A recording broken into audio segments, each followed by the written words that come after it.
fucking kill him! Get him! Like, I was trying to choke Ray Liotta to death in my theater seat. And I was, like, trying to help Jeff Daniels choke him out. Like, I had completely lost touch with the idea that this was a movie and that there was going to be a predetermined end. I genuinely thought that if I contracted my muscles hard enough that we could get him to black out together.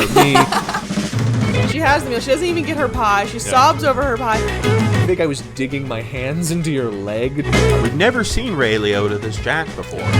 Hey guys, welcome back. All right. Hey guys. Welcome back to another episode of The Crowded Theater. I am Kyle. I am Taylor. And I am Cliff. Yes, welcome back, guys. Welcome to The Crowded Theater, the only podcast where all the movies are seen in theaters, only in theaters, exclusively. We didn't actually research that, if we're the only one. I mean, there might be 4 or 5 out there, but we don't know. How are you guys doing? So far, so good. Happy Sunday. Oh, yeah. Great weather out there this Sunday. Yes, no, it is a good weather, but we are indoors, just like a crowded theater itself. We've seen some interesting screenings this weekend that we're here to talk about. Some old school screenings. We saw 2 movies at the Austin Film Society Theater.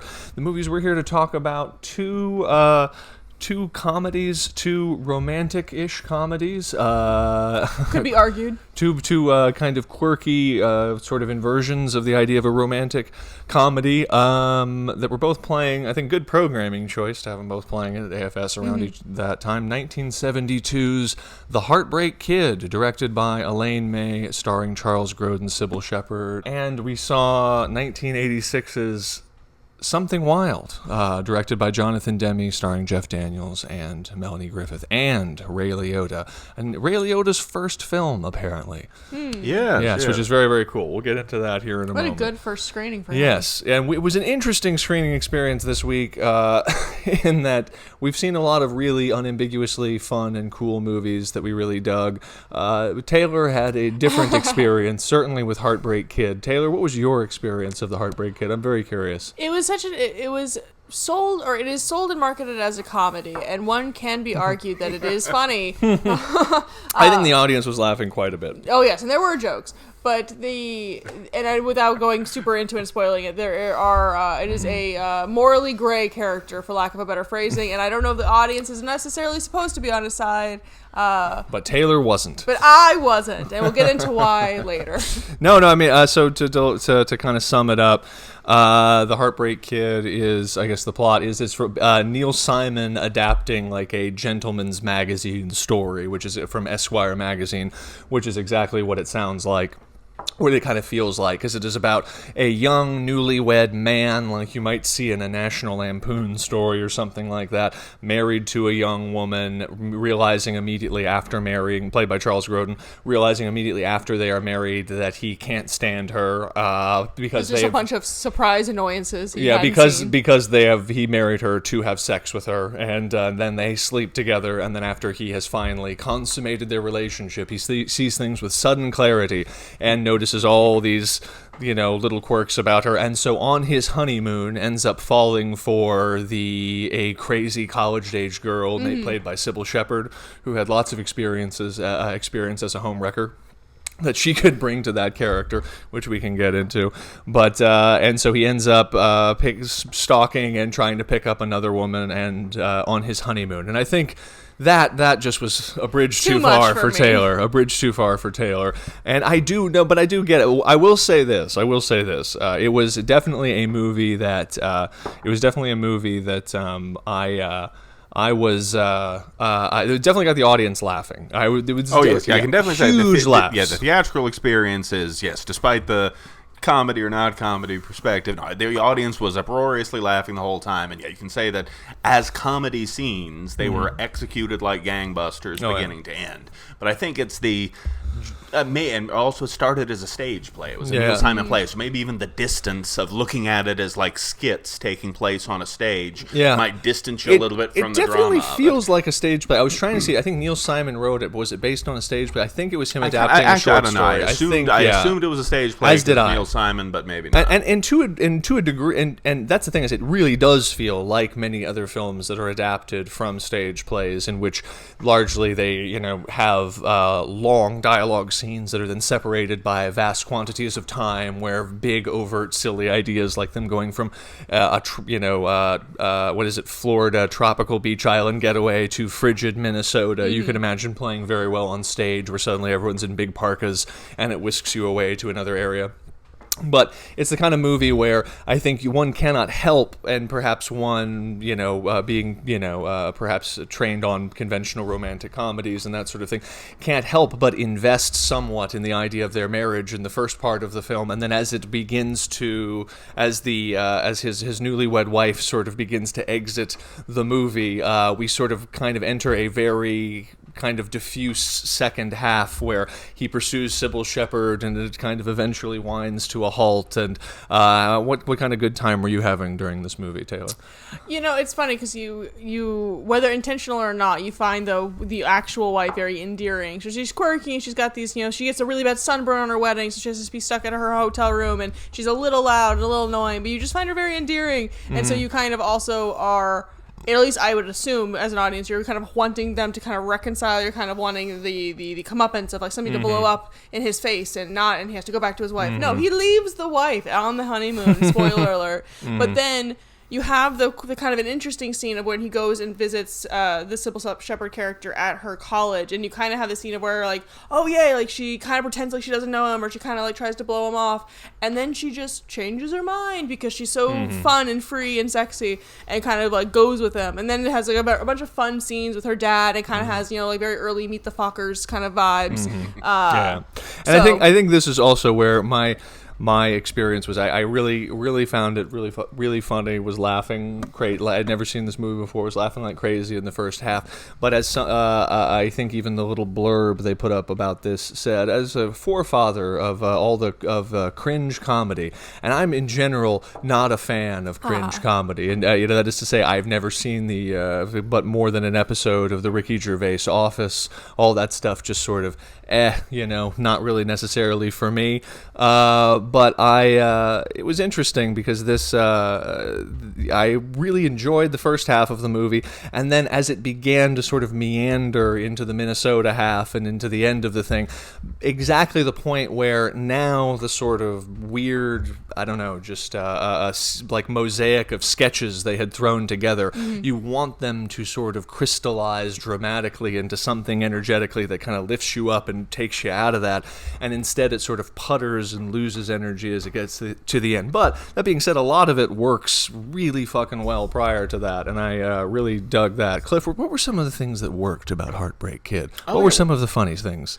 Well, one thing we're noting when looking at the trailer for the remake of the Heartbreak Kid that the Farrelly brothers did not see the remake, but you can tell a lot by looking at the trailer. Is one thing that's great about the original Heartbreak Kid is that so much of what's going on is subtextual and is played out by just the camera lingering on Charles Grodin's face as he reacts to things. We see, we're just on his face reacting to how annoyed he is at his wife. Her singing voice in the car and her eating egg salad sandwiches. Yeah, he never ever externalizes that in any way. He doesn't say any words in the text that indicate that he's annoyed. It's just all played out on his face. And then having fun watching the trailer for the remake. And in the remake, he has, of course, like in most modern romantic comedies, he has a best friend who he's calling on the phone all the time and talking to. The perennial best friend, Rob Corddry, the bald perennial best friend of many romantic comedies. Exactly, and the role of that best friend in romantic comedies is just basically as a plot device so that the guy can externalize his internal thoughts to someone. And whereas in the remake of Heartbreak Kid was very conventional of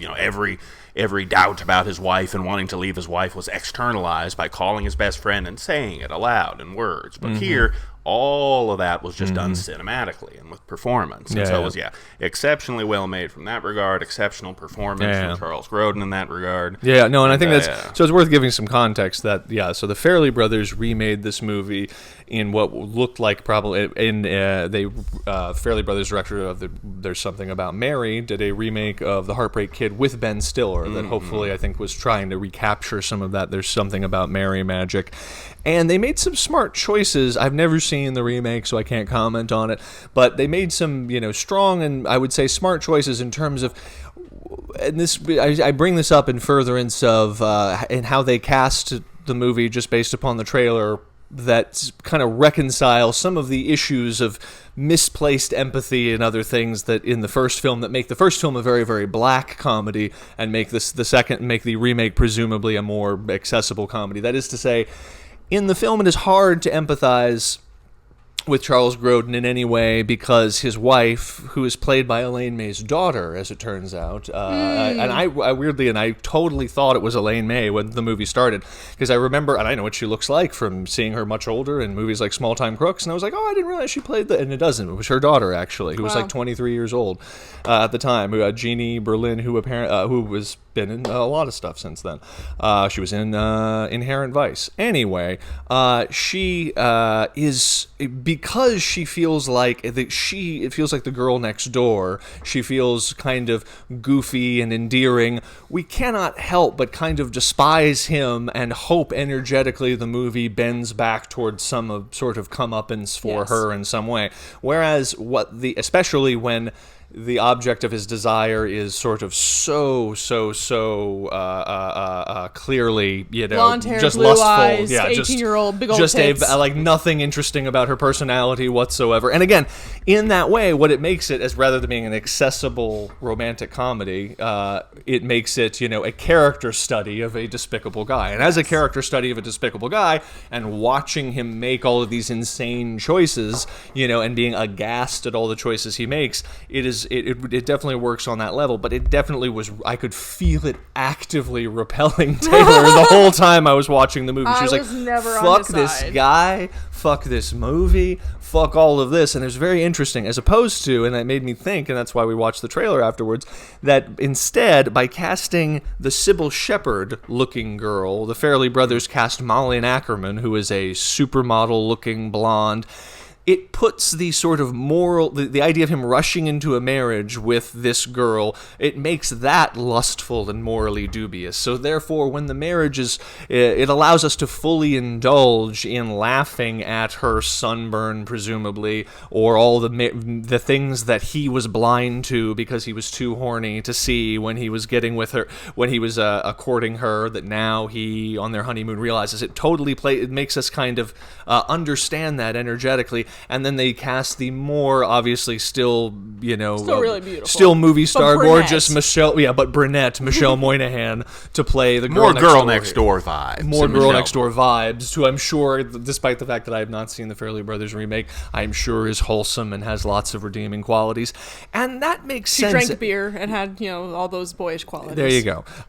So you would really like There's Something About Mary. You haven't seen it, but you understand. There you go. And by the way, and I'll also say that in the end, just to give spoilers for the ending here, for the very ending, in the end, he ends up married to Sybil Shepherd character and very unhappy. We see him at the end not talking to her, and he hears the song from his old wedding, and he's, this seems very concerned with his money prospects in Minnesota and not liking the options of working for a veal factory or whatever else, like the plastics business in The Graduate. And then it ends kind of like The Graduate with him staring off ambiguously, some sort of weird ambiguous girl. And that and I say that it would, if it were more detached, basically, if it were a stage play or more like a skit, if we were less kind of, and also obviously if we were less if the original wife is less endearing, it could have worked. It could have worked if there was some more distance from it. But just with the intimacy of cinema, and just we get to really see people interact with good actors, giving performances and having chemistry with each other. It's like, okay, I can see Charles Grodin really working out with this original gal. It's like they obviously should be back together. Obviously, the siren that is Sybil Shepherd is something that must be rejected. Yada. And that's the thing, is that what works as a kind of Playboy men's magazine story, I think it was from Esquire, and I'm sure would also work if it were cut up into a bunch of individual sketches, much like the ones that Elaine May did herself with Mike Nichols, where she played, dumb and played whatever.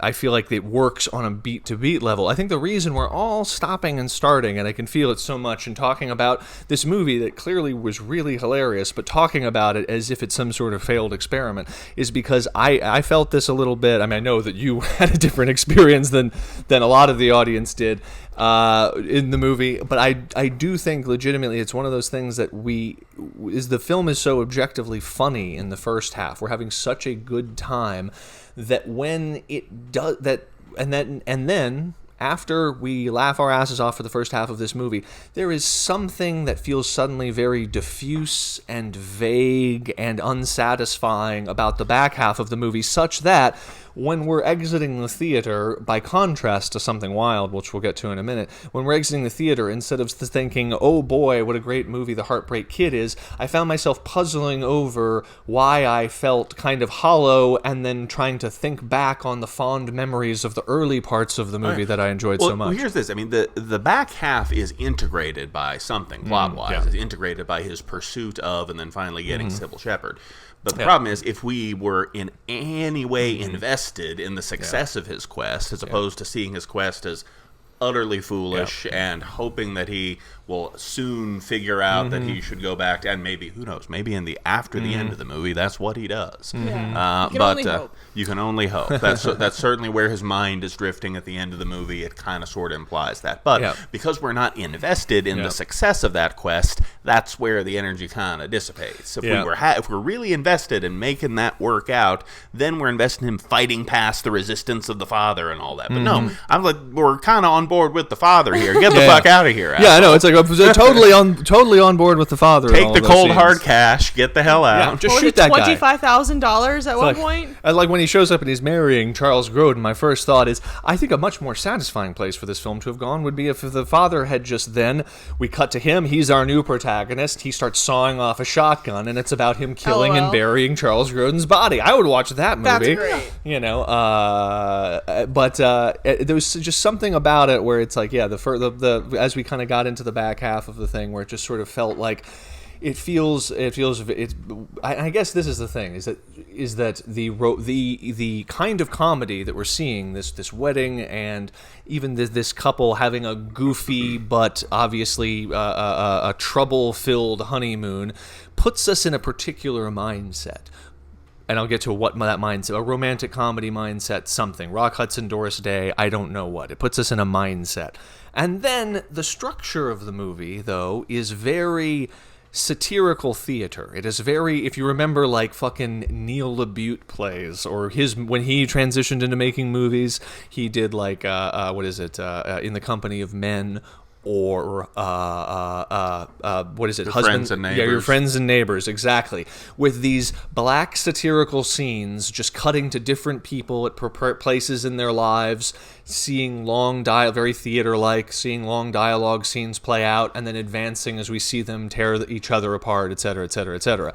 And that's, I can be on board with with a movie like that. And I can understand also, in 1972, merely the act of seeing a guy rushing into a marriage and immediately sort of being repelled from his wife probably put people in a kind of transgressive mindset where perhaps they were prepared for where the movie was going, because that felt naughty.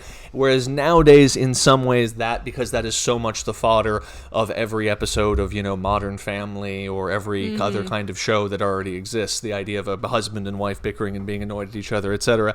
It doesn't feel. It feels like we're emotionally being primed for something that will have a resonant heart that comes back around in a cathartic way, and instead then we're just treated to sort of the kind of sterile distance of, and now we're in Minnesota, and a series of dialogue scenes jumping over large periods of time, and then eventually to, again, an ending that strongly parallels the ending of The Graduate, which was directed by Mike Nichols, Elaine May's former comedy partner, so one could understand why she would be trying to get a little bit of that Graduate energy in there, get some of that juice that works so well for Mike Nichols, except it doesn't feel, there is, the thing is clawing after some kind of meaning, but beyond him, it's just a character study of a very kind of morally dubious guy. I do like all of his "there's no deceit in this corn" bit he does with the father. Beyond a character study, it doesn't feel like there's enough meaning there for that to have any meaning. And so it's a film that feels energetically very packed at the beginning, and the audience was very hot, and then that energy just became diffuse and it petered out, and everyone left in relative silence after the movie was over.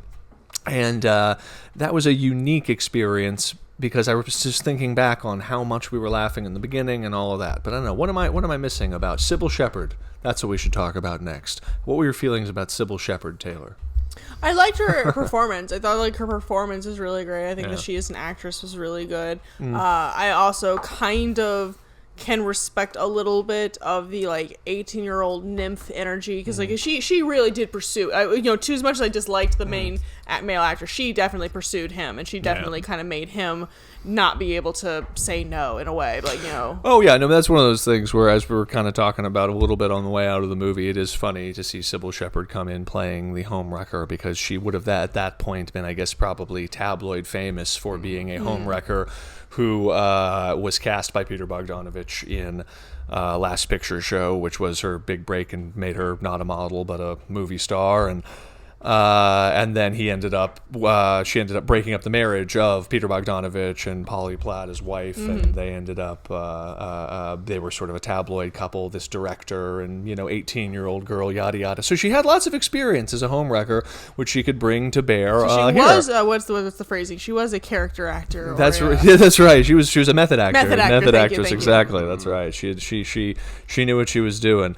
Yeah, and that's sort of the thing, is that especially once the first wife's character sort of leaves the movie at a certain point, you kind of want her. Let's just give her a little bit more credit. She gets divorced. She sobs over the meal that she's been excited for this whole meal, for this whole trip for. She finally gets to go to the meal. She has the meal. She doesn't even get her pie. She sobs over her pie, and then she's just gone. She never comes back. There's never any, as we've been saying, there's no kind of comeuppance. She doesn't get to hurrah, she's just gone after that. Yeah, and that's sort of the thing, is that the movie feels like it cultivates energies that ultimately go nowhere, and so it feels like kind of a frustrating, constipated experience of a movie. And I guess for their particular type of person, that is a fun movie-going experience, and I can't tell you what it would have been like in 1972.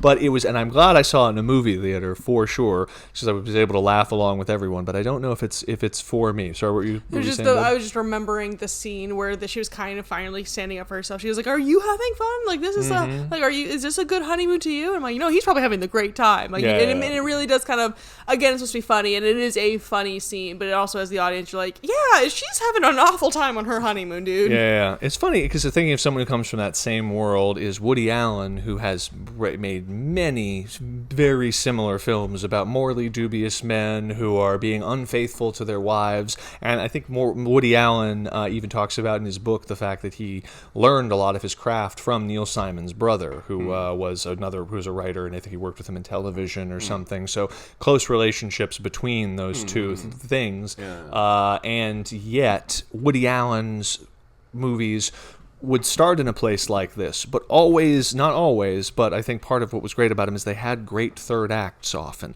There was a desire to not just an emotionally satisfying third act. Yes, exactly. He would have emotionally satisfying third act, even in his early, perhaps not in the early sillier films, but in all of the later films, he would cultivate the energies in Manhattan or in Annie Hall or in any of these movies and actually pay them off energy with when Woody Allen's running all the way back to to the morally dubious 17-year-old Muriel Hemingway in Manhattan, but at least it's paying off the energies the movie has cultivated up to that point, and so you leave Manhattan feeling like you were at the peak of the energy in that movie, which and also just to make a comparison, in that one, even though there's a hell of a lot that's dubious about the choices that he makes, but at least performance-wise and emotionally, we are on board with him there, because we don't like the Diane Keaton character in that as much as we do the her similar role in Annie Hall. We don't see them getting together at the end, and yada yada yada. Yeah, it is interesting because in Manhattan, and just to bring it in, I think we watched it probably. Yeah, but we where again, Woody Allen is falling for a Diane Keaton, who is a very kind of selfish and narcissistic, self-obsessed but fancy intellectual woman. But in that movie, and again, it's hard to compare any old movie to one of the better movies made of that decade, but in that movie, part of the reason we're okay with that is we feel like we trust that the movie knows that Diane Keaton is morally dubious and is doing something with that, and that is actually going to pay off over the course of the movie, as opposed to just simmering at that level. For example, if in Heartbreak Kid that the OG wife wasn't just merely doing some things that were a little annoying or a little dumb, but was, displaying cruelty to strangers or being, pretentious or doing anything that would put him off in a way that we don't actually like her. But all the ways in which she annoys him are just kind of, she's a little annoying and a little dumb. Isn't that endearing? Everyone's a little annoying and a little dumb in little ways, and you'll get used to it in a second. But, that's sort of the vibe that you get at the beginning. And in a weird, in that way, it almost thins the movie out and feels like it removes subtext from the movie, because then the lady who is annoying is nothing but annoying, and the girl who is attractive is nothing but attractive, and the guy who is, ambitious and vapid and, whatever, has no greater depths to be revealed. And so in a weird way, as much as people look at the more traditional romantic comedy structure as being somewhat contrived, or the moral lessons imparted by films that see dubious characters punished and then learn a lesson and come back, like Bill Murray does in most of his movies. Starts out as a morally dubious guy, and then he repeats the same day every, over and over again until he can really appreciate Andie MacDowell for who she is. Again, that's, the sort of arc of the thing. Is that it makes you kind of aware that you trust the hands that you are in, the kind of what is intentional and what isn't in the movie, but it adds a dynamism to the thing, because you get to see a scumbag character have to wrestle with morality, and then he has a place to go, and so the film evolves and changes. Whereas when you sort of refuse that in that sort of Seinfeldian, no hugging, no crying sort of a way, which works, I think, maybe for a 22-minute sitcom, but not for a movie, when you have that sort of ironic New York distance, etc., as fun as that is intellectually as a game, a satirical game, it is very thin and very flat. It lacks the subtext and dynamism of even a conventional melodramatic romance, of just like, he's a rugged hero guy, but he's a blue-collar guy, and she works in an office, and they don't like each other, but then they fall in love. Like, that has actual dynamism to it in a way that perhaps is not as chin-scratchingly curious as a New York satirical deconstruction of a whatever the fuck, but what you ultimately get is something that just is what it is on the surface. It's like, ooh, the wife she seems annoying now with egg salad on her face, but then there's no but. It's like, oh, Charles Grodin, he seems superficial and vain, but, and going after the Sybil Shepherd girl now, until it is revealed that, but then we don't get that. The Sybil Shepherd girl seems like nothing but vapid and bad and whatever until, and then we don't even really understand why she changes her mind about him in the first place. And so everything is what it's like. It feels more like a comic strip. I mean, Iron Man feels more true to life as a movie, and this feels more like a comic strip, to be honest. But go ahead. No. I was just gonna say, I was literally trying to think of what is Sybil Shepherd's character in that movie? What is her person? And literally, she goes almost in a 180 in a specific scene I remembered. She goes the whole front half of the movie. She's actively kind of pursuing, kind of flouncing around this one guy, assumedly to annoy Daddy, and assumedly to make her dad annoyed. And then he comes and chases her out, and you think that this is gonna, again, like I referenced earlier, this is gonna be the moment he finds her at her Minnesota college. She's literally arm in arm with another pretty blonde man, and you think that she's gonna be like, what do you mean, loser? I don't know who you are. And then that's gonna be the comeuppance. But no, he gets her into a car. He talks to her after a second time, after coming after her again, gets her into her car, and almost as if he reminds her, he's like, hey, by the way, what was the that's my spot, that's my stool. And she's Yeah. like, all right. And then she like dates him. And it was like, it doesn't really have Again, any it seems like she structure. makes a sudden decision to kiss him and date him so that more of the movie can happen. Yeah. And more scenes can happen in front of the father. And the film doesn't really do anything. Nothing is revealed or earned in order to alternatively, happen. let's say that he shown up and then gotten like simultaneously gets his ass kicked by the father and the football boyfriend, and she rejects him, and then beaten up and with his tail between his legs, he's trying to chase back his OG wife because he remembers that it really did have a good thing together. And then that's where the rest of the comedy resumes, when he has just divorced one woman, run off with another, and now is trying to get her back. That could be a third act. That is a segue, a fantastic segue into, and I think we'll probably circle back because there's a lot of similarities between these two films. But it's a great segue into the second film we saw, because part of the reason I think we're beating up so hard on the Heartbreak Kid is we saw another film that had similarly began cultivating the energy of a man, a straight-laced, normal, boring, conservative man running away from his normal, boring, conservative life, his wife and kids presumably, in morally dubious fashion, to go and pursue an obviously morally dubious girl, Sybil Shepherd in the first film, and Melanie, the most morally dubious person, Melanie Griffith, in the second film. She oozes moral dubiousness from her pores, at least in this era, coming right out of Body Double. Right out of Body Double, exactly. Which is apparently Jonathan Demme cast her after seeing her in Body Double, which if Body Double plays any time in a theater, which it does occasionally, we will review it on this movie, on this podcast. She's a good actress. Yeah, no, she's great. More on Melanie Griffith in just 1 second. So Something Wild.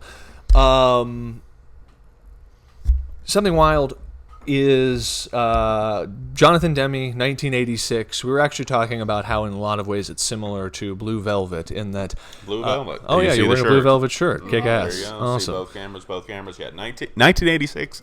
And very similar movies, oddly. Very different styles. Very different styles. Very different directors. Yes, but very similar premise. But very similar premises, and also at the same time, you have the fact that famously David Lynch was coming off of Dune in 1984, big budget thing, kind of flopped, ends up getting back to his roots and making what would essentially his rebirth as a filmmaker in Blue Velvet that would then allow him to go. And again, part of the reason, we'll get to why we're comparing it to Blue Velvet in a minute. And then Jonathan Demme was coming off of what he describes as the debacle of a movie called Swing Shift, which was the movie where Goldie Hawn and Kurt Russell met. It was a big World War II movie that was taken away from him and re-edited, and that he said was a real painful experience. And so he goes back to Meat and Potatoes a couple years later in 1986 and makes this film. Sorry, were you going to say something about Blue Velvet?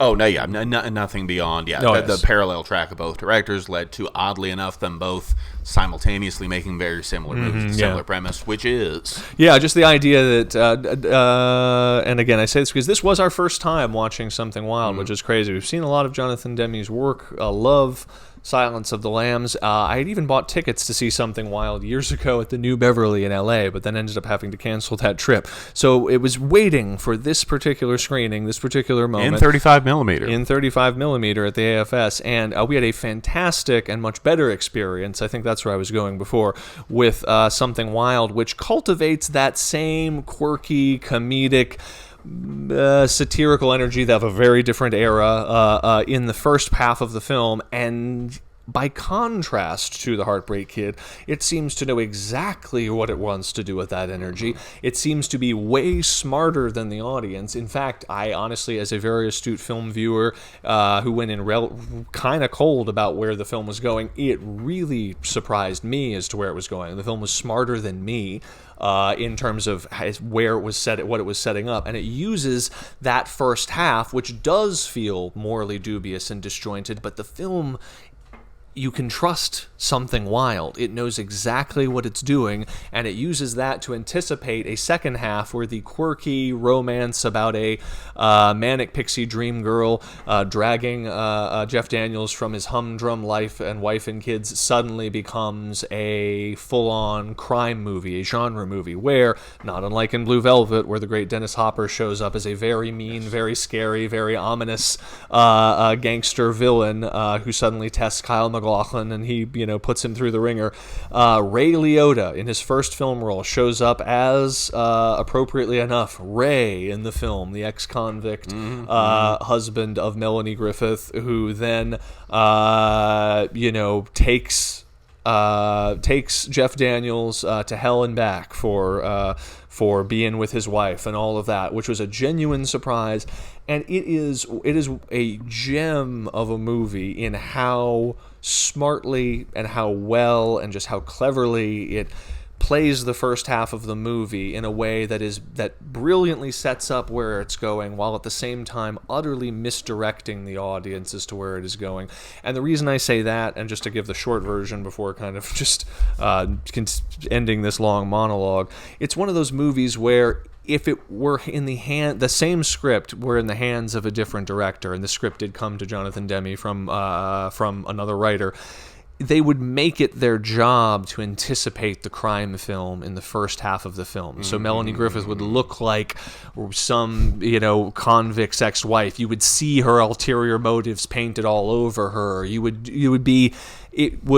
They would want to even everything out so there wasn't a jarring shift. And exactly what we were talking about with From Dusk Till Dawn just a couple weeks ago. Yeah, good comparison. Very similar thing. But instead, the film fully embraces, because Jonathan Demme is very much of this quirky New York bohemian indie music scene, it fully embraces the idea that we are just in some sort of whimsical indie film about a man being, like, as if it's some sort of French New Wave movie, about a almost paper cutout of a businessman being whisked away by a girl who is so eccentric it sort of defies any explanation. She's like dressed in like weird like African bracelets and necklaces and shit, and like just chugging bourbon whiskey, Scotch whiskey as she's driving down the road, and it's so arch. Abandons her car immediately, decides not worth it. It feels so arch that you're like, I hope this is going somewhere, because it's almost not unlike with a little bit with Heartbreak Kid. It's kind of hard to hold on to the reality of the movie in those scenes, because you're like,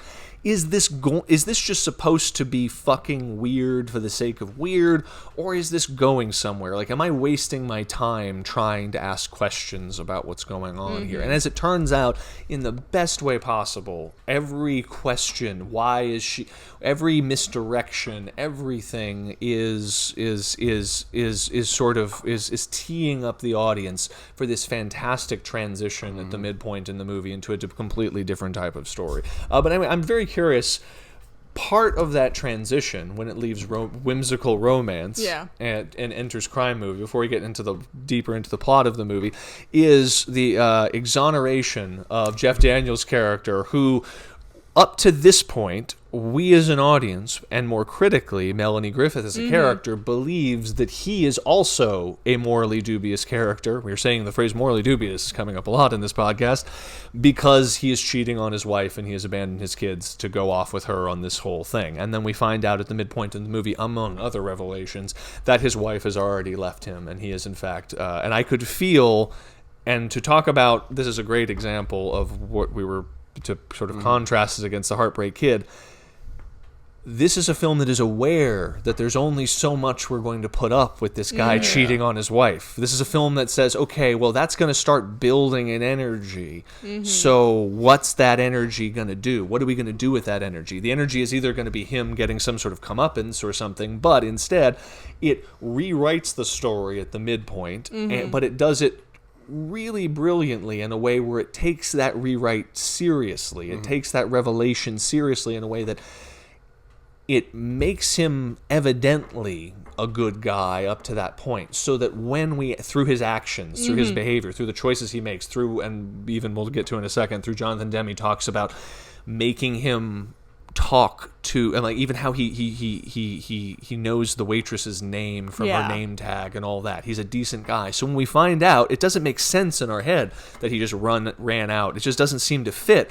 And then that disjunction is intentional, and we realize suddenly that he's not cheating on his wife, that he is in fact, that she left him, and that he is a lost guy. And we even begin that suddenly, why is he stealing his lunch in the opening scene, which is what makes Melanie Griffith zero in on him as another dubious character who she doesn't feel bad about basically using from that point on, because she sees him steal his lunch, is that he's lost. He doesn't have a wife, doesn't have kids. And again, he feels like a paper cut out of a person in that first scene. And by the end, he wears like a gray suit for the first half too. Exactly, wearing a gray suit. Yeah, his costume plot is a whole other thing to talk about here in a minute. But by the time we make it back to his house at the end of the movie, the reality of his suburban home emptied out with his single chair in front of the TV and the TV tray with all the stacked up cups on it. It's like it fully takes seriously this idea of who he is as a divorced person all the way through to the end, so that when you see the end of the movie and you see him in his house with the cups and everything before all of what happens in the end, which we'll get to, you realize that that's the guy who was stealing his lunch at the beginning. That's the desperate man and all of that. And so every bit of the energy in the front half, which is again this fever dream, where a guy is literally pulled away by a drinking crazy girl to go on a whimsical road trip adventure, and she chains him to a motel room bed and has sex with him, and calls his boss and tells him he won't be in for a couple days and all this other shit, is going somewhere. So I'm curious, given all that, Taylor, I could tell that your investment in the movie increased dramatically after you found out. I think that has something to do with the fact that we watched The Heartbreak Kid right before. For sure. It teed us up like, oh fuck, another one? No, we literally had joked even before we got into the movies, like maybe we should watch the trailer of the second movie just to see what kind of movie we were walking into, because we learned the hard way through Heartbreak Kid. I don't like divorce stories. And honestly, you can honestly feel, at least in myself, I could feel like the sigh of relief of like, oh, and you do kind of find it in a very fun way. Like, so, what is the blonde woman's name? What is the female main character? Her name is Audrey in the movie, but he calls her Lulu. Lulu. Well, you find out that Audrey kind of like pulls him into her old high school reunion, which coincidentally one of her other female classmates was married to one of his businessmen co-workers thing.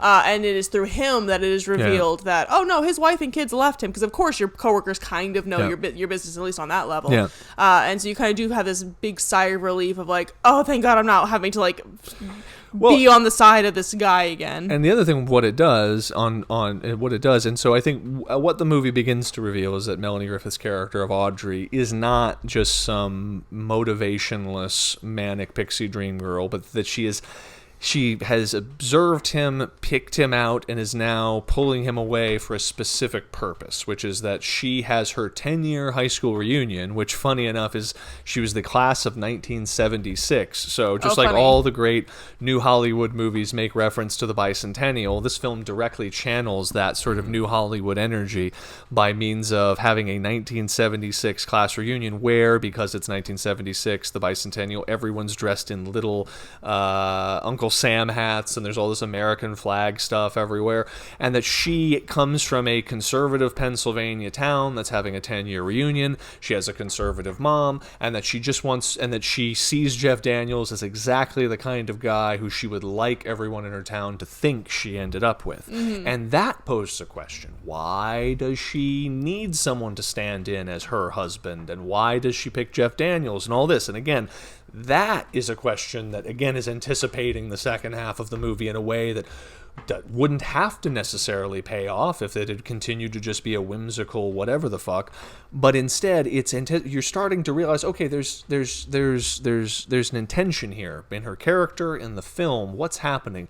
She's taking him to the high school reunion. She's not giving him any heads up. She's taking him home to meet the mother, saying that Jeff Daniels is her husband. He's playing along. He's going with it. We're still in this place where we think he has a wife and kids, but he's pretending to be her wife at the same time.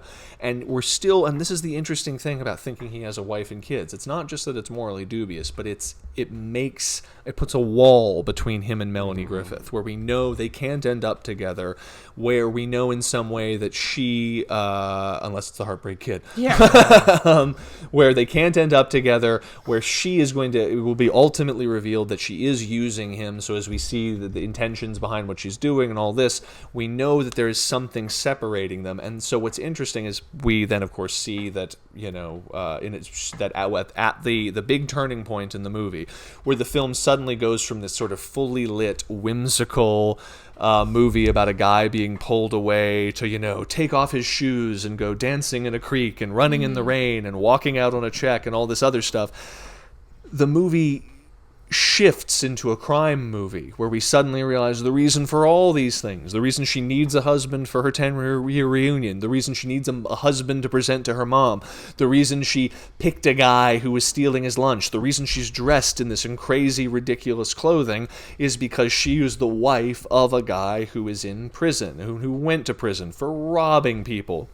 And is really fucking scary. And we run into that guy. And what I love and it's alleged that he escaped. It's that he wasn't released, that he is somehow out on... Yeah, she doesn't know why. He's just out early. She's expecting that he's in prison. She runs into him there. He's terrifying. And literally, the cinematic space in which the characters exist changes in that moment. And I think it was very intentional. We happened to just see a thing because we were just fascinated by listening to Jonathan Demme talk about the movie, because he's really great to listen talk. He said it was very intentional that Tak Fujimoto, the cinematographer, had suggested a dramatic lighting change. And so what they do is it's a dance sequence at the 10-year reunion, and they run towards each other and hug, Jeff Daniels and Melanie Griffith, and they've been dancing to some new wave music, and it's all been fun and funky and very fully lit. And then suddenly the lights go dark because now it's going to the slow dancing part of the dance, and then Ray Liotta shows up out of darkness, and from that point forward, again, the cinematography of the movie becomes the cinematography of a thriller. So you're and by the time we make it to the exquisite bathroom sequence at the end, we'll get to, it is like we are in a completely different film from a completely different director. It feels like the quality of the air in the room has changed. It's like the quality of what the actors' faces look like is different.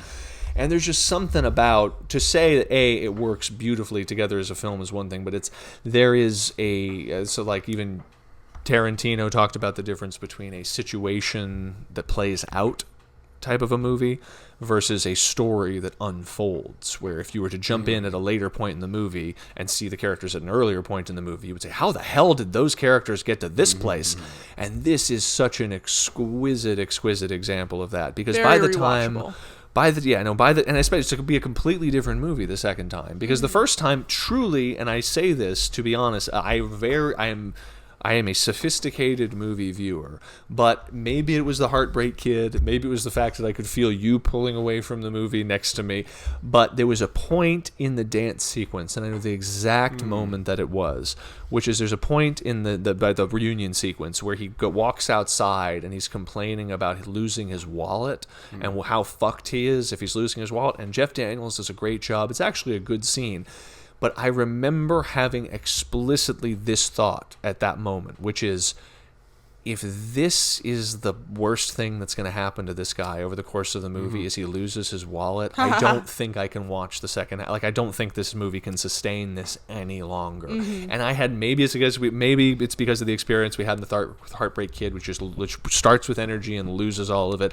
I was just like, I just don't think, I literally had that thought. And talk about a filmmaker who is so fucking in tuned to what is working or not working in his movie that he pushes it to exactly that point. And it was me who lost faith before. In retrospect, given where the film was going, he was doing exactly what he should have been doing at exactly that moment. But I was losing faith, and then literally the next beat is the midpoint turn of the movie where Ray Liotta enters as her convict ex-husband, and the film becomes a completely different film where things significantly worse than losing his wallet end up happening to Jeff Daniels by the end of it. And he is forced, Ray Liotta steals his wife back, busts his nose, through a series of just scenes where Ray Liotta is increasingly fucking menacing, and eventually takes her. Some scenes which parallel Blue Velvet with a scary joyride with the scary boy. Yes. And like Blue Velvet, he's pulled away by a mysterious dark-haired woman, and then goes on a weird joyride in a 50s car with a scary guy. But he's pulled into this whole world by Ray Liotta, and then who ends up leaving with Melanie Griffith, and he leaves busted nose, kind of, to flee, and then he follows them, and our hero, it feels suddenly by the end of it like we're watching some sort of noir film about a guy following two people in this car, trying to get the blonde girl back from the gangster who's kidnapped her, observing all this stuff, buying binoculars, and again, it just transitions so seamlessly. I have to imagine this was the case as well, because of some of the. You can see how,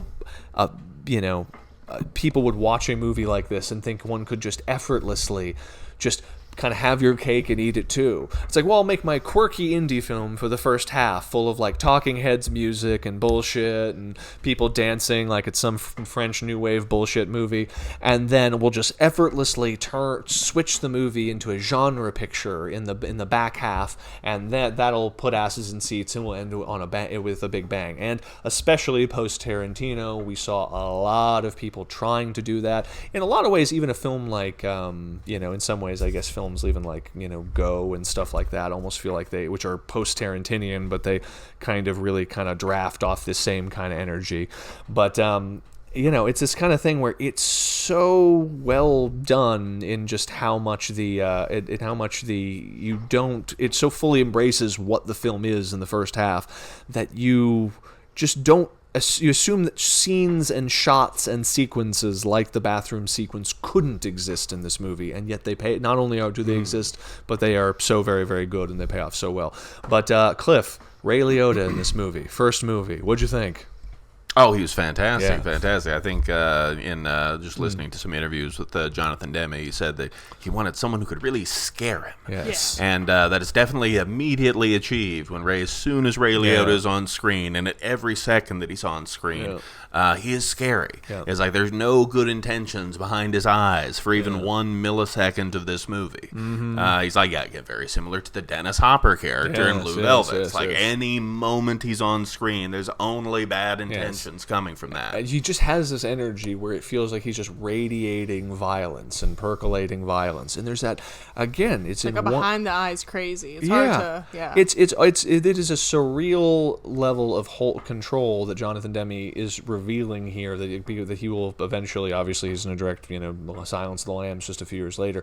But there's a shot in the movie where we just go from the whimsical dancing to the light going down to them exiting frame, and then Ray Liotta dances and the camera drifts into this Scorsese-esque push-in on his, which is funny because he'll be in Goodfellas just a couple of years later, push-in on his face, and in a moment we have just transitioned into a different genre, a different cinematic space, and by the end of it, once he, fantastic sequence, steals her back, something that feels very 1940s. He pulls up outside of a diner, he sees a cop pull up outside the diner, he goes in, he gets the girl back because Ray Liotta can't make any moves because there's a cop there, etc.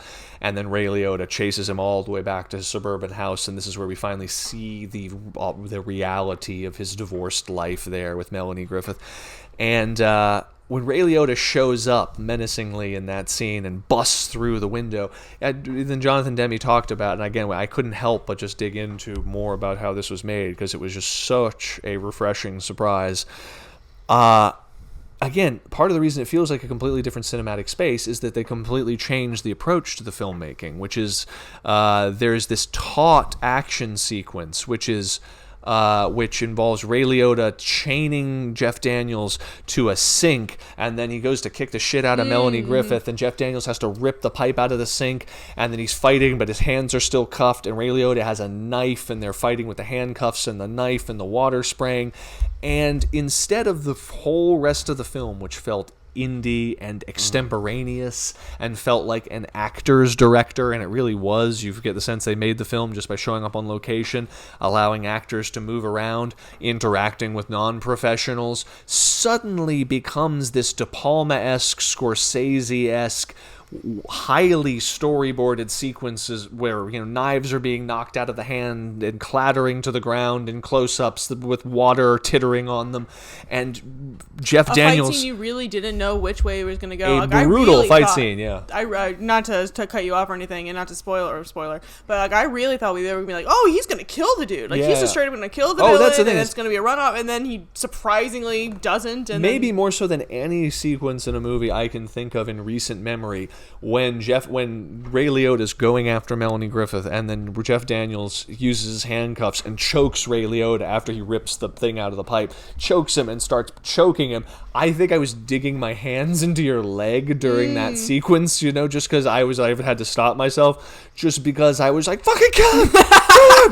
Get him! Like, I was trying to choke Ray Liotta to death in my theater seat. God, I was like trying to help Jeff Daniels choke him out. Like, I had completely lost touch with the idea that this was a movie and that there was going to be a predetermined end. I genuinely thought that if I contracted my muscles hard enough that we could get him to black out together, because I've seen Purple Rose of Cairo. I know Jeff Daniels can walk down off the screen at any moment, so I can walk over there and help him kick the shit out of Ray Liotta. But that is how viscerally invested, and I think also seeing it in a packed theater definitely fucking helped.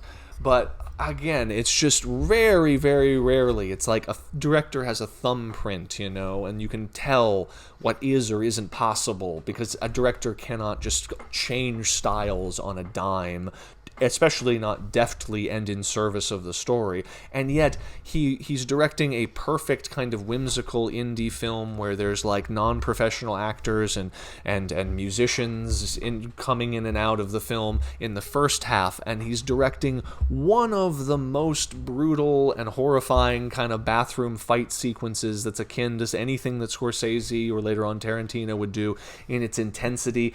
All of a sudden the angles change. You're getting these very graphic shots, and by graphic I don't mean violent, but like the direct overhead shot of the sink, you know, where his arms are tied but we can't see his arms, and he has to bring his legs around underneath and rip out the pipe. Like, those kinds of angles did not exist in this film. It was not that type of a movie. So the whole cinematic space in which the characters exist change when the stakes change, and it's done so well. I don't know, it's just I was kind of just really kind of blown away. And then the film again has taken you to such a place, and it's made you give a shit about these characters and give a shit about their romance, and even though their romance, which is fated to not work because he's married, and then we realize it can work, and then we realize the only thing stopping it from working is Ray Liotta, and he's a monster, and he's takes her literally like a monster and kidnaps her, and Jeff Daniels has to fight for her back. It allows us to return to this place where then at the end of the movie we can go right back to the whimsical place where we began the movie, and we're outside the diner again, and he runs into Melanie Griffith, and the kind of whimsical kind of world beat music that permeates the rest of the movie comes back. And it's like, I feel like I have gone on a full cinematic experience to hell and back through all of these different, cinematic spaces that are all so exquisitely executed that I don't know. It's a lot to process, but really fucking good. It just occurred, a very small comparison or small note, but it just occurred to me that both movies had a musical motif throughout the whole thing. The first movie had, what's the song? Close to You. You know. Oh, that's right, the Carpenter song. And then the whole second movie was literally named after Wild Things. That is a very good point. That is a very good point. The first film, the Close to You song, the Carpenter song, is playing multiple times in different variations, ironically, etc., throughout the Heartbreak Kid. Yeah. And they have a bunch of different versions of Wild Thing. Even closing up the credits. Yeah, closing credits. They have that one woman singing with that great shot where the pans over, and then it's just they have this kind of like woman just singing Wild Thing against a red wall, which just feels fucking great and so unique and so cool. And the music's very cool throughout, even if it is all of that sort of hip New York bullshit throughout the whole thing. It's like I give him a pass. It's so good that I just can't stop the thing. It's like, especially when they arrive at the dance and everything, and there's that weird fucking new wave band.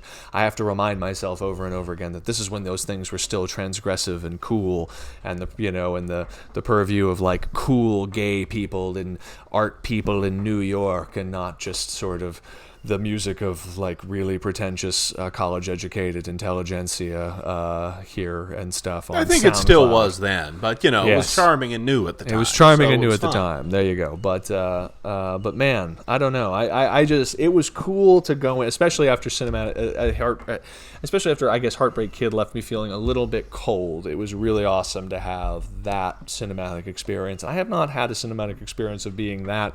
I don't know why. I mean, it's the kind of thing where we've seen Silence of the Lambs a million times. We know the level of talent that he had, but it's just I felt myself wanting more from the movie, and it gave me more at exactly that moment, and I wasn't necessarily expecting it to, and I don't know why. I really think that it following Heartbreak Kid both hurt and helped it a lot. I think that Heartbreak Kid I think it hurt it in your mind for the first half, because you were just you're like, fuck these movies. At one point, they outright in the movie, they're like, oh yeah, I have a wife and kids, and Kyle turns to me and he goes, does he have kids? And I go, he has a wife and multiple kids.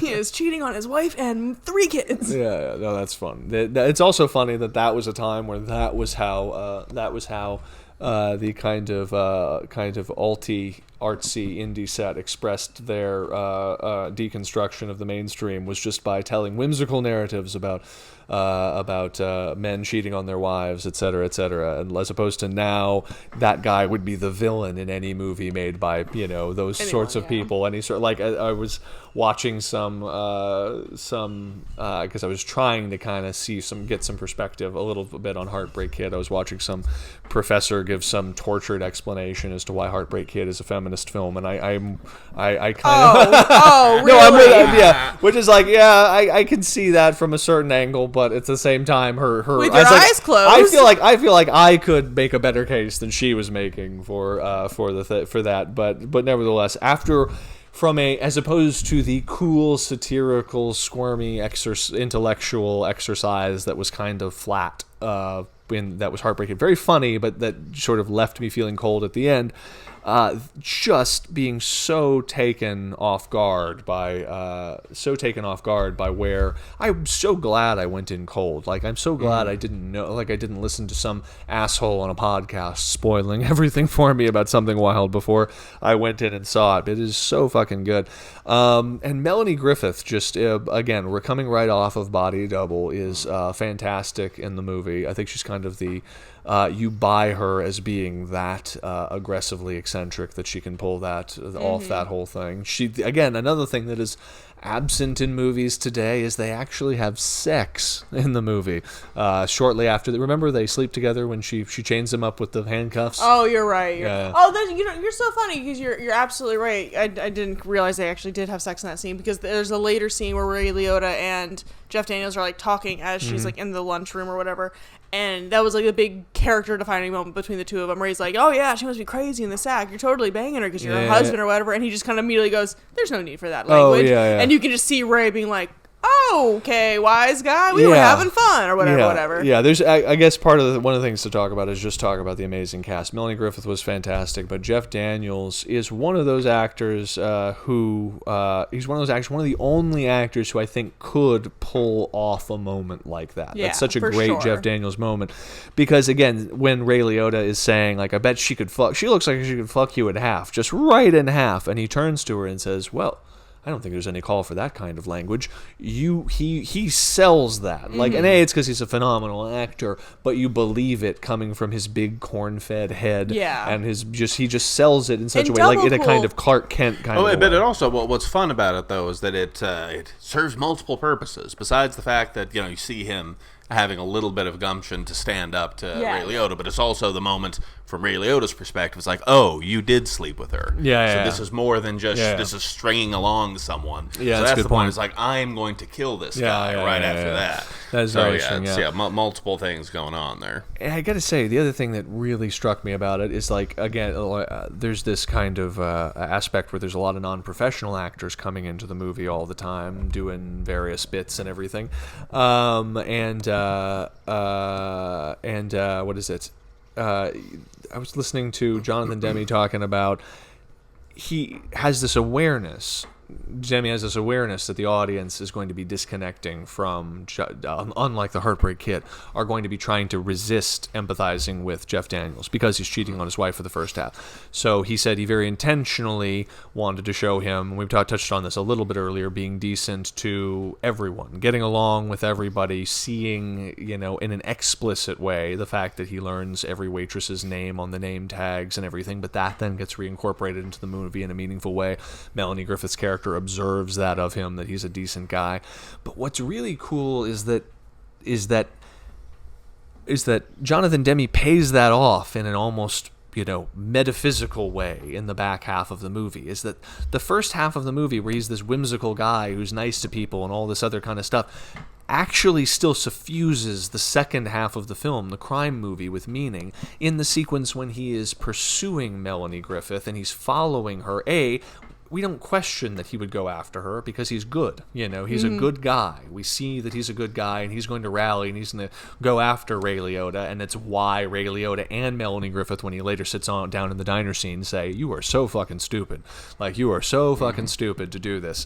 We know he's going to go after her, but at the same time, and I know this is intentional because we heard Jonathan Demme talk about it, but it's beautiful, is this idea that all the warmth he's put out to people in the world over the course of the film comes back to him as this empowering force, like the guy in the convenience store who's helping him change his clothes and get out of his, points out he has a bloody shirt, and so he takes off the bloody shirt and puts on a clean shirt and helps him get some shorts and helps him get some stuff. What's it like, Jeff? Be cool. Try to be cool. Yeah, she's like, oh yeah, says Charlie, try and be cool. As he gets naked in the store. This interaction, which is again feels almost like a cinematic texture in the beginning of the movie. Again, that sort of new Hollywood affectation of having non-professional actors interacting with your stars, and yet the way in which he interacts with everyone, he's singing along with all the people in the car when they pick up hitchhikers, then it's like he is not alone on his quest. When he's actually hunting down Ray Liotta at the end,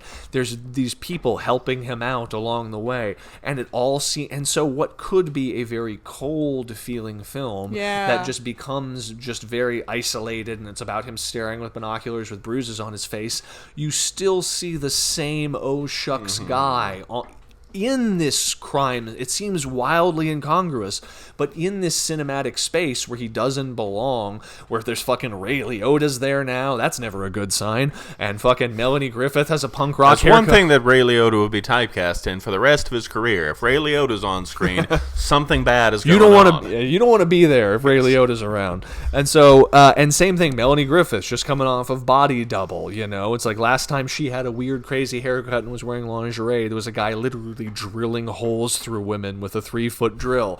He doesn't belong there, and so it would be very easy for Jonathan Demme to just abandon the whole cinematic space in which Jeff Daniels' character exists and just change him.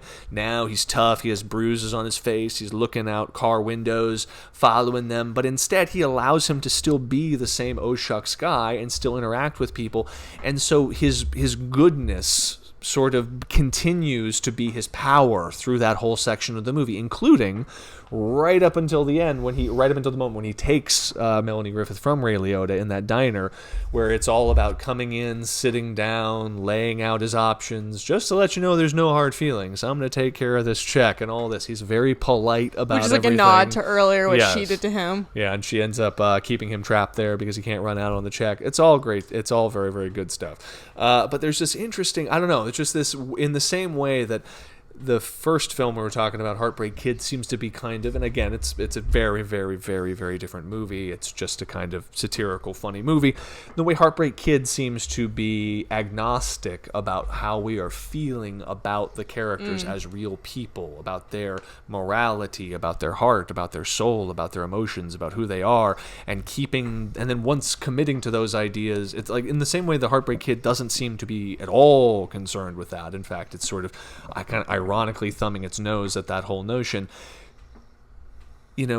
Something Wild manages to be punk rock and anarchic and cool and all of these things, while at the same time revealing to you that it is very aware of all of these things. It's very aware of the character's heart and their soul and the morality of the film and where energies are being cultivated and where they need to be paid off and where they need to be mediated and all that. So anyway, I think a really great example of that, and again, like the actual end of the movie, is there's like a scene earlier on where like Ray Liotta is like talking to Jeff Daniels' character, saying like, "Do you think like you're gonna end up with her? Like she's not gonna end up driving a station wagon for the rest of her life. Like this is like she's crazy. You're gonna be crazy if you're gonna be with her." And then all at the very end of the movie, he does end up finding her through a bunch of plot stuff, and she is driving a very nice station wagon. Yeah, she's driving an old station wagon. You want to come for a drive? Yeah, that's great. I love that. I love all of that.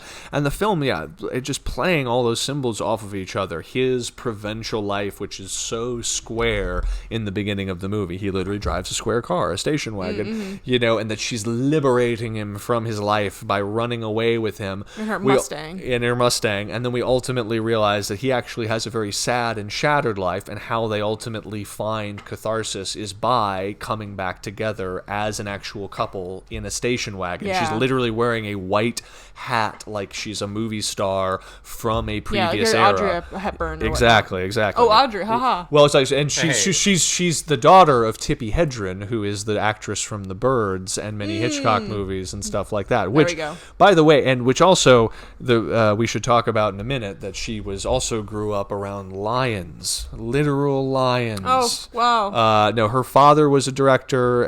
To tell you the story of the movie Roar real quick, Melanie Griffith grew up. She was the daughter of Tippi Hedren. I forget her father's name. I was a director. They decided to become really involved in big cat. What is the word? Conservation. To the extent that they lived on initially in LA and then later on moved to Africa, I think, with their Big 20 pet lions, which then became like 70 pet lions. As they do. So they're living with all these fucking full-size lions, and there's like magazine spreads of how they're living with like lions in the house on kitchen tables, laying by the pool with like a young teenage Melanie Griffith, who's their daughter, with all these fucking lions around her all the time. Like she's in a hot tub with a fucking tiger, full-size tiger. So she grows up like this. So in order to help, spread awareness of their lion efforts and whatever, they make a movie called Roar about kind of not a documentary, but a narrative film about these people who live in perfect harmony with their lions, and then evil poachers try and get them, and there's a very thin on plot. It's basically people live amongst lions, and famously the production was insane. I can imagine. As you can imagine, people trying to do stunts and stuff around lions, and lions being lions. It was full of just people being maimed and bitten and all sorts of other I stuff. think Melanie Griffith was scratched or injured in the face by a lion. Yes, during so at some point she got fucked up by a lion. So if you ever wonder, Melanie Griffith made her bones in Hollywood by actually literally fighting her ways out of the jaws of a lion. Blood, sweat, and tears. And famously, and again, this is not necessarily the most pleasant thing in the world, but one of our warm-up episodes for this podcast we did on Speed, which was directed by the great Jan de Bont, who before he was a director was a cinematographer. And one of the early things he shot as a young cinematographer was Roar. And he was scalped by one of the lions who clawed his head during the movie, and they had to put his head back on, or flap that stuff down and stitch him back up. Hey, just walk it off. So anyway, Roar, really crazy movie, and I say that it's just one of those movies that what is most surreal about Roar is the fact that despite the fact that everyone's surrounded by lions and there's lions everywhere, and clearly there's scenes that make you just fucking tense up because like a guy's wrestling with a lion and then it looks like something's going wrong, or like a guy's tackled by a lion that clearly like knocked the wind out of him or whatever the fuck. While all of this is happening, the film has this like very light, whimsical Disney movie tone to it, with like light music and fun, like a you silly lion, and the lion's like just continues to fucking drive this guy into the ground. I was like, you're just being such a big goofball, and this fucking lion's on top of him. And anyway, it definitely will make your butthole clench. Roar, butthole clenching movie. Yeah, Tiger King who? So exactly. So Melanie Griffith, if you're wondering how that crazy girl from Body Double and from Something Wild ended up how she is, lions. Lots of lions. Scalping is no joke. I'm still stuck on that. Yeah. That is so but crazy. We're circling back. So she's Tippi Hedren's daughter. So she shows up literally looking like a 40s movie star. She gets in. They get into their station wagon to nice go wooden off. station wagon. Yeah, but he has left his square job, et cetera, et cetera, et cetera. Yeah, side note, the entire weekend that he's been doing all of his debauchery, it is because on Monday he starts his new promotion as vice president of the business job. Yes, vice president of the business corporation. And then so after his debauchery weekend, he has lost the girl supposedly, and then he quits his job almost immediately, or at least put his resignation in. Fresh slate. Yeah. No, that's the thing. Is that so? What is it? I forget. Melanie Griffith shows up at the end. They're in their station wagon. All that other good stuff. I forget exactly where I was going with all that. But yes, it pays off in a way that feels.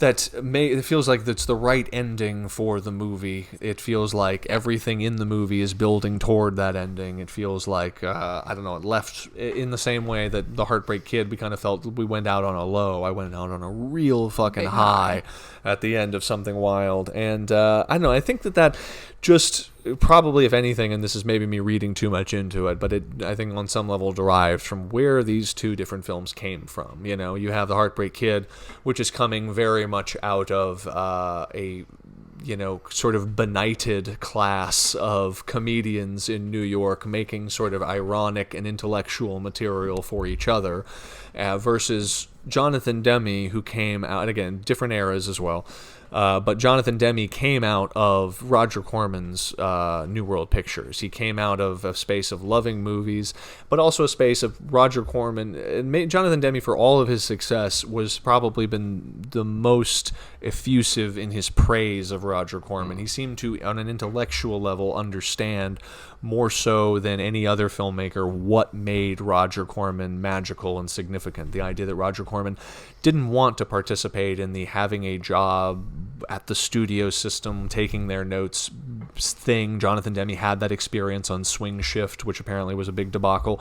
And so Jonathan Demme seemed to get that by Roger Corman taking total control of the production process and kind of treating the production as part of the art form. That's actually a Joe Bob Briggs quote about Roger Corman, that he could have a truly, truly unique career. And no one, Jonathan Demme certainly has had this incredible career where he directed narrative films and documentaries and concert films. He directed a Justin Timberlake concert film. Woo!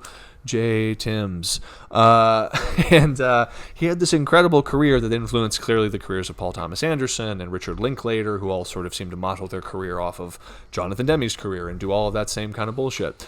But he seemed to come out of New World Pictures with an actual understanding of, like, what is a crime film supposed to fucking do?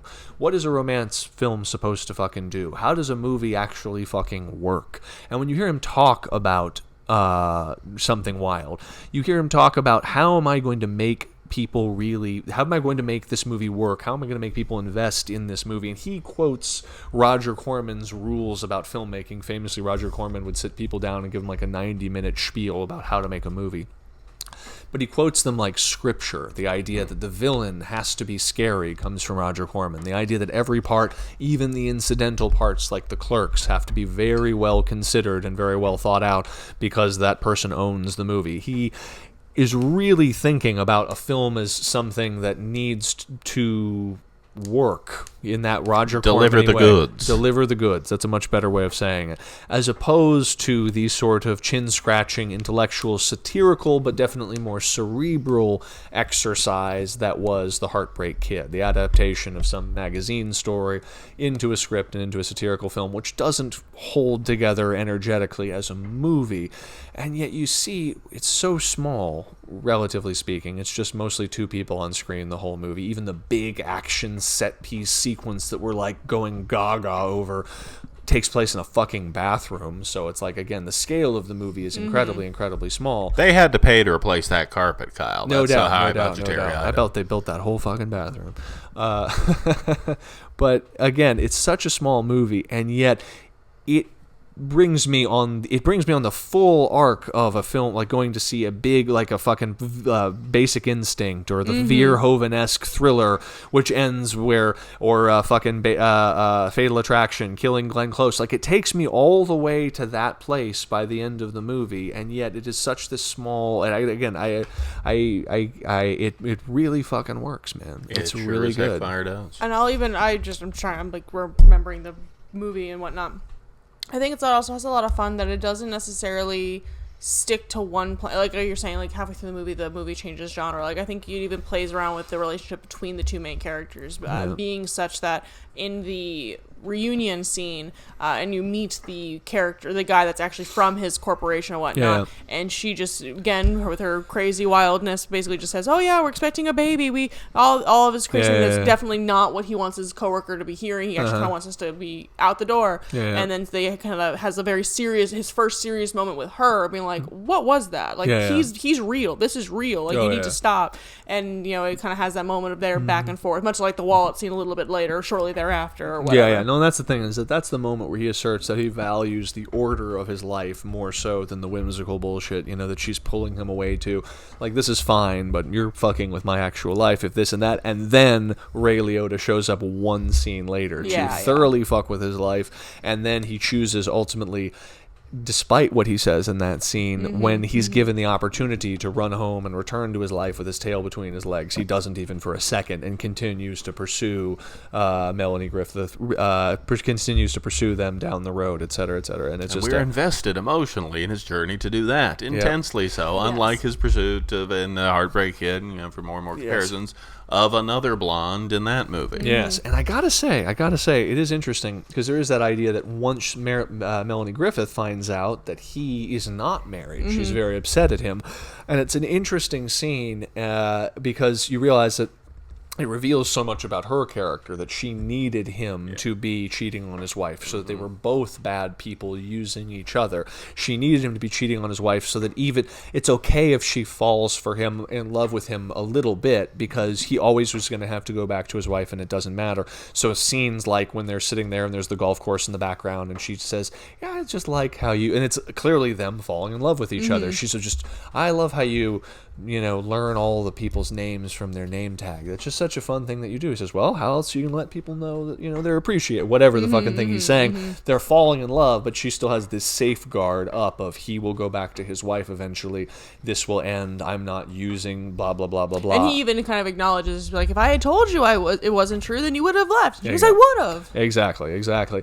And so finally, once that is removed, she flees, and then she has to make the decision to come back to him ultimately at the end of the movie, and she fucking better. I mean, he killed Ray Liotta, for Christ's sake. Did he kill? I'm trying. Yeah, no, presumably he's dead. No, he was rolled out in a body bag at the end. Yeah. Even though I did find it odd, though. I find not odd, wonderful cinematically about what they show, what they don't show in that final fight sequence. We never see Ray Liotta even collapse or fall down. The last we see of him is his feet squishing on the wet carpet as he exits the bathroom into the hallway and just walks hauntingly away down into this dark carpet. And then we cut away, and then we presume that he collapses and dies at some point, and the cops are here, yada, yada, yada. Yeah, no, very, very cool moment. That whole bathroom sequence is just phenomenal, and I just remember being in the midst of it, and I very rarely am I in the movies anymore, and I'm just like, I can't believe we're here. I'm having such a good time. I'm literally like putting bruises in Taylor's legs because I'm trying to choke Ray Liotta out.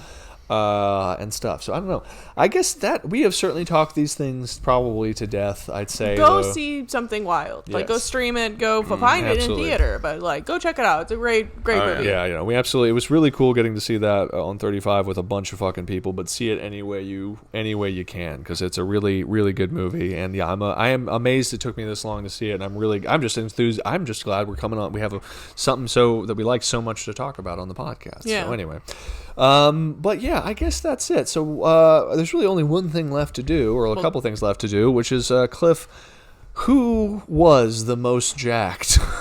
of all of the people in both feeling. Something Wild. Despite the fact that there's some buff-looking football players in Whatchamacallit in Heartbreak Kid. In Heartbreak Kid, but obviously we'll go to Ray Liotta, who we've never seen Ray Liotta this jacked before. Yeah. Clearly, in the rest of his movie career, he slowly slims down, but he's in maximum, tight muscle, tight. I was about to say that, like, I'm not sure if jacked. he's jacked or if he just has the tightest black T-shirt on. Yeah, exactly. But I think that just like head size, in absence of real jackness, the tightness of a black T-shirt can win you the award. Yeah. And I think he fills out his T-shirt just fine.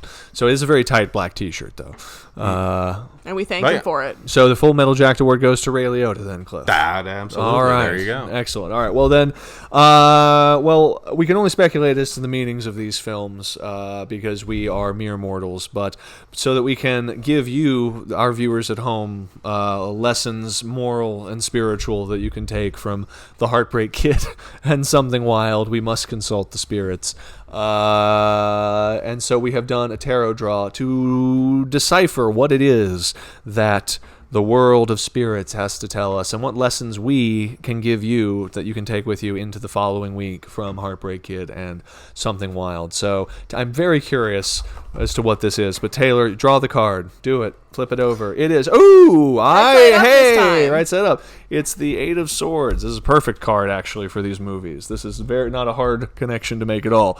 So the Eight of Swords, as you see right there, features a gal who is tied up, just like Jeff Daniels in the movie, tied up, wearing a blindfold, and she is surrounded by swords stuck into the sand all around her. There's water at her feet, and there's an island in the background.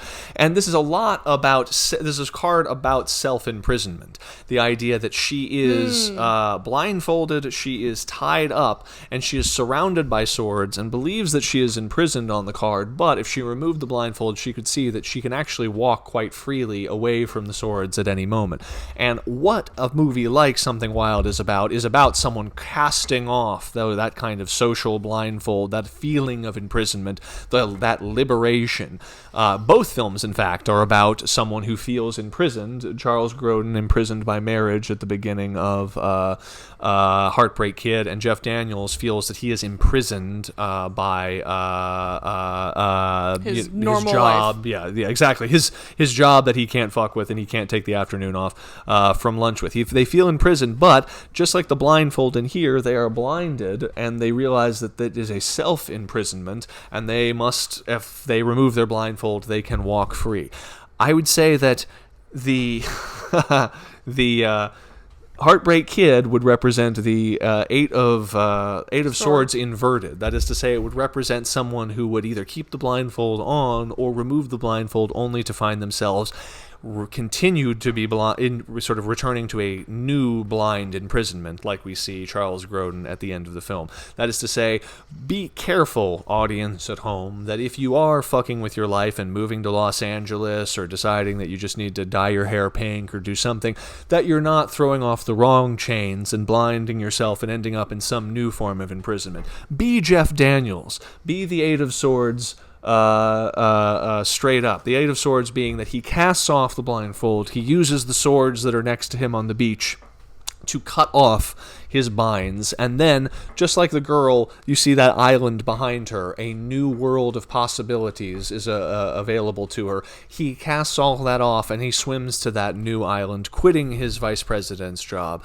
So make sure you're casting off the right chains, everybody, and that you're not walking into a new prison. Make sure that you're getting a station wagon with a really hot, still in her 20s, Melanie Griffith, who totally banged you hard early on in the movie with handcuffs and stuff. So that would be my recommendation spiritually to the audience. Anyone else have any ideas based upon that?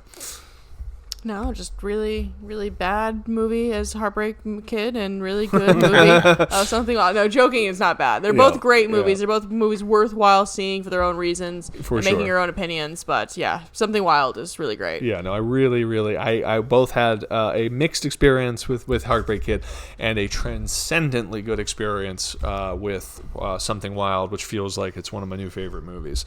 So anyway. I guess that's it, everybody. I guess we can wrap up. So I suppose for the Crowded Theater, I am Kyle. I am Taylor. I'm Cliff. And we will see you guys at the movies and in a crowded theater. Later, y'all. Bammo. Bye. Woo!